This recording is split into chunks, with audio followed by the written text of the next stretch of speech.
Sekarang kita dekat Qasrul Al-Husn. Macam ni namanya. Sebenarnya tempat ni berbayar, tapi saya just go through dekat kawasan luar je. Saya tak akan masuk dekat dalam kawasan sana sebab berbayar kan. So nak jimat, kita just pergi ke tempat yang tidak berbayar.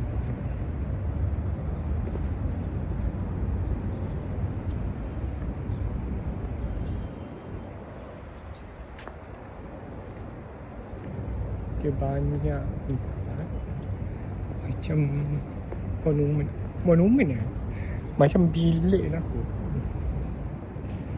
Dekat sana tu dia macam kawasan istana zaman-zaman dulu lah.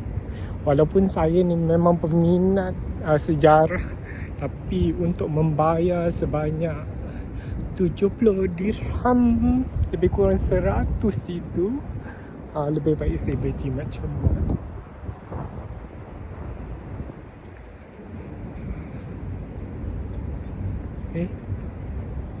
Ke ni tak dapat akses. Kat sini ada kaunter juga macam bola.